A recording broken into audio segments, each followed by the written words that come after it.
Welcome to Trainz. Hello, I am Lucy, and I'm here with Kevin and Walter from Ready Made Train. And we are going to ask some questions and get to know Walter and his business and his backstory in the model train business. Okay, our first question. What started your interest in model trains? Would like to say that I've always been interested in model trains, starting with my first Mark's train set when I was maybe 5 years old, which I still have, and it Oh, still wow. runs. Oh, that's awesome. Yeah. And from there, of course, it was a Christmas layout every year while I was growing up. And then when I was older, I got my own bedroom and there was a train layout under the bed. And it was basically a figure eight. And we tried to do, my friends and I, do the Adams Family type layout where you try to crash the trains. Smash them, have them explode, and No, I couldn't do that. Couldn't do that. But and then after that, uh, I always kind of liked trains. There was a really neat hobby store in my town growing up. It actually wasn't a hobby store until Thanksgiving. Before that, it was an auto parts store. Oh, And then at Christmas time, all the auto stuff got off the shelf, the front shelves, and it became trains. And they also had a operating Lionel layout in the big front window. And so many people would come look at it that they actually put like a set of gates in front of the window because the little kids would have the noses pressed up against the glass. oh yeah, they were like, I want that. Yes, yes. And then after that, I just grew up, and but trains were always a part of my life. And later, uh, when I was through high school, I had trains, but of course, trains took a back seat for a little bit, and that's where I met my wife in high school. But after that, when I went to college, I got a summer job that became a full-time job on the railroad through a friend of mine. From then on, it was combining real trains and model trains.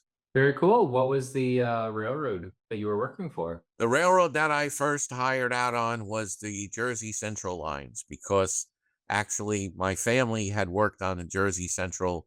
My grandfather, my uncle, and it also ran through my backyard. Oh, that's And awesome. I saw trains every day. I started there in 1968 while I was still going to college. And then due to changes in the industry, meaning consolidations and things like that, the towerman job was not going to be around much longer. I decided to go look for another facet of railroading, and I decided to be a brakeman.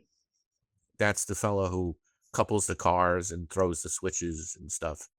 And I also changed railroads. I went to work for the Erie Lackawanna. Uh, that was the easiest hire I ever had. I went down to the yard office in Jersey City, which is the next town. I went up to see the yard master. I said, "Is anybody looking for, you know, brakeman?" And he says, "Well, what do you know?" I says, "Well, my uncle worked for the Jersey Central. My grandfather worked for the Jersey Central." He says, "Here, go down to Hoboken and see this guy." I went to see the guy and I got the job. So is that that interest, that experience with trains and with your Mark's train set, is that kind of what led into the creation of ready-made trains? That was probably what gave me the incentive being with trains and uh, working on the railroad. I was on the railroad for, well, geez, actually, when you add everything, I was on the railroad for almost 30 years. So RMT started as ready-made toys in 2003 and Correct. then changed to ready-made trains in 2004, correct? Yes. Can you share a brief history of RMT? Well, like you mentioned, RMT started in 2003, and at that time it was called Ready Made Toys because I was involved in diecast Okay. model cars. And after the diecast cars became a uh, okay project to keep doing, I said, Walter, it's time to get back into trains. So, with the connections that I had in China production, the factories, I'd worked with these people for years. Uh, I got involved with them as a manufacturer of my trains. I was originally able to access molds and tooling that were made years ago, which is kind of a standard thing in the industry where molds and tooling never disappear. They're Mhm. always in a warehouse someplace. Mhm. And then the factory I was working with was bought out by a uh, investment group, and Mm. things kind of went down from there with the production because they weren't trained people; they were financial people. Mhm. And to be a trained person, you have to have that little something extra. And I think that transfers into your passion for what you do and the company that you work for or the company that you run and the trains that you produce, no matter what scale. RMT kind of went to sleep. Mhm. Uh, so I said, well, maybe it's time to retire. So I announced my retirement, and my wife and my two daughters and the grandkids were going to take over the business because basically I had an inventory and they were going to still do that. Uh, but then I kept getting phone calls and Walter this, Walter that. I says, okay, I'll go back to work. So with some of the people that I knew from the original factories in China from years ago, they had formed a new business enterprise and they wanted me to be part of it. I said, okay, let's see what we can come up with. And basically, RMT started making traditional sized trains. And the first car that we made was the tank car, a single dome tank car. That was our first scale car as RMT.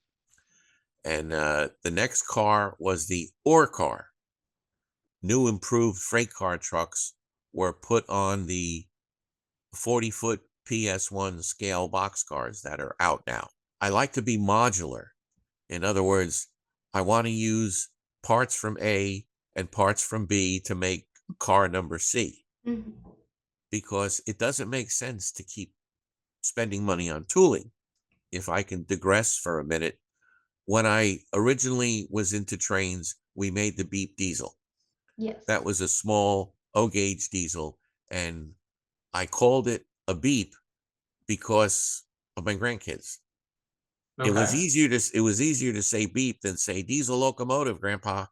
I mean, the beep in a different form had been around from Kusan when it Mhm. was a battery powered, a Okay.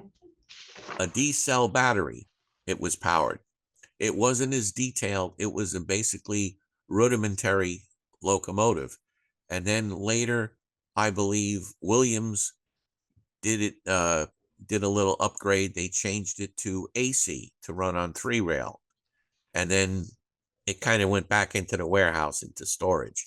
Well, I got a hold of it Mhm. and make some more changes. We added metal handrails, a drop down platform to walk technically from one engine to the other. And then with the body shell, I didn't know if we were going to sell all the road names we made. The first time I made the road name, it was a Milwaukee and a Union Pacific. And I didn't know if they were going to sell. But the idea that the body shell popped off, I said, well, if I didn't sell the Union Pacific ones, I could make a new body shell with another Mhm. paint job. And that's what we did. Just try and try again until something sells. Yeah. In other words, it was interchangeable. So with the return of RMT, the new freight cars that you're putting out, it seems like they've gotten away from the old Lionel 027 style, and they're a more scale accurate offering. Is that correct? They are scale. And Okay. and the one thing that uh train hobbyists should understand, that you may have a scale boxcar, a 40-foot boxcar, but Mhm. they may be a different height, because in real life, that's what the railroads did. Every boxcar, if you looked at a freight train that went by from years ago when we had boxcars and trains, they Yeah. weren't all the same height. They were different heights, but they were still 40-foot cars. There were outside brace wood cars. There were plywood covered cars from like the Great Northern. There was steel box cars. There was the Penzie's famous X29 box car, which really was a low box car. So, Okay. because that's just the way it was. It'd be nice if everything was the same, but that would not make it interesting. Right. And I think that's what helps with model trains. To have that variety and that Yes. different. This And might be variety also comes with paint jobs and railroads that you model. right.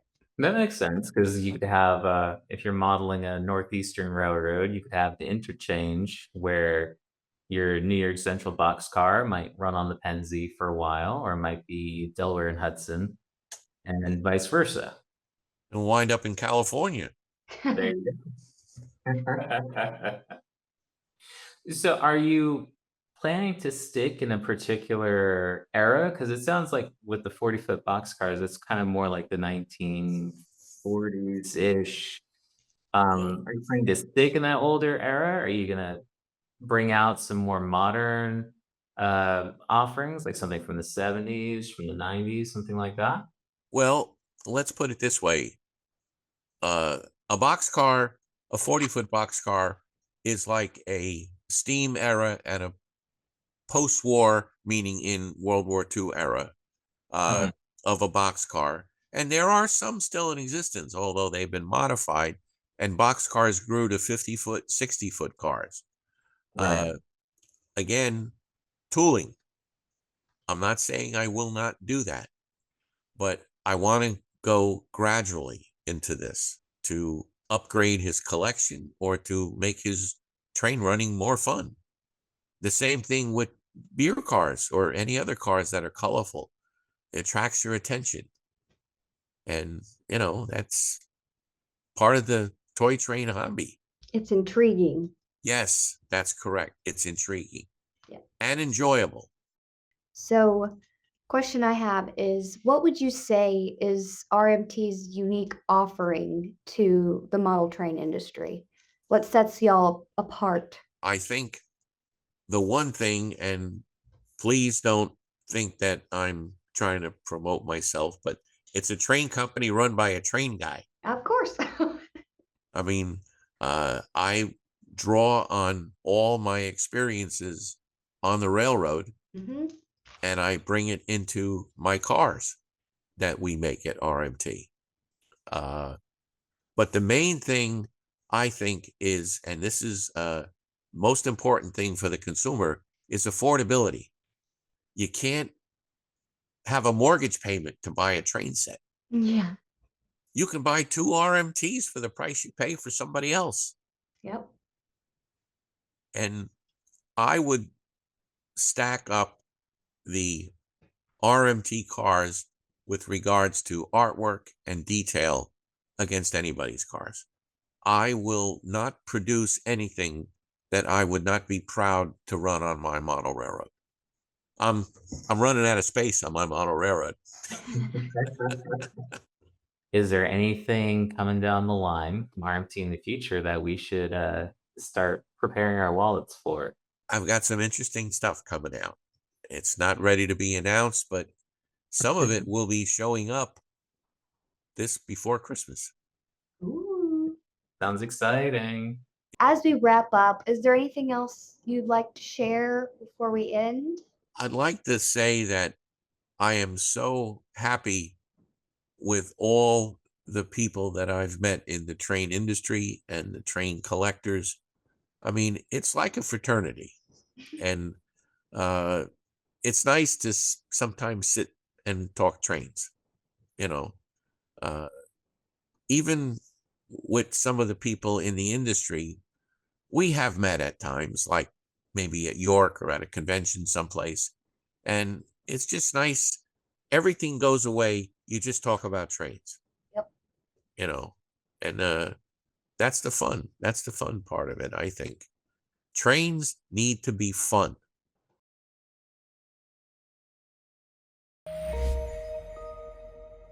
Trainz.com, making dreams come true, one train at a time.